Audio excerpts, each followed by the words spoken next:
Assalamualaikum warahmatullahi wabarakatuh. Aku hanya selalu berdoa, mudah-mudahan dipertemukan dengan lelaki yang setia dan tulus. Begitulah ungkapan si janda cantik, kaya dan pekerja keras ini. Untuk kalian yang ingin berkenalan, mari kita simak sedikit profilnya. Siapa tahu kalianlah salah satu jodoh terbaik untuk janda kaya dan sederhana ini.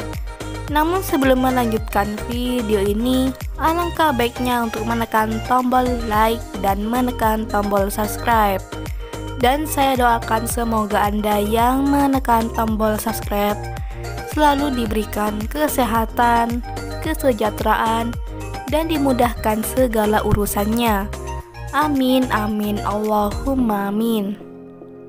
Perkenalkan, panggilan akrabnya Mbak Sasa. Umurnya sekarang 35 tahun. Statusnya janda namun belum mempunyai anak. Domisilinya sekarang di Jakarta. Di channel ini Mbak Sasa sedang berusaha untuk mendapatkan calon suami yang diidamkannya. Untuk kriteria suami yang diidamkan oleh Mbak Sasa adalah lelaki yang dewasa, pengertian, penyabar, tulus, setia, dan bisa menerima kekurangannya.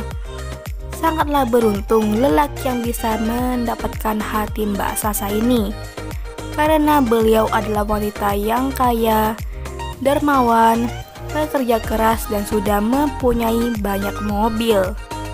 Jadi bagaimana untuk kalian yang melihat dan mendengarkan video ini? Apakah tertarik untuk berkenalan dan menjadikan Mbak Sasa sebagai istri? Jika iya, silahkan tulis di kolom komentar dengan kata-kata yang sopan supaya cepat dibalas dan cepat direspon oleh Mbak Sasa. Itulah sedikit profil tentang Mbak Sasa. Jika ada kesalahan kata dan informasi, saya mohon maaf. Sekian, wassalamualaikum warahmatullahi wabarakatuh.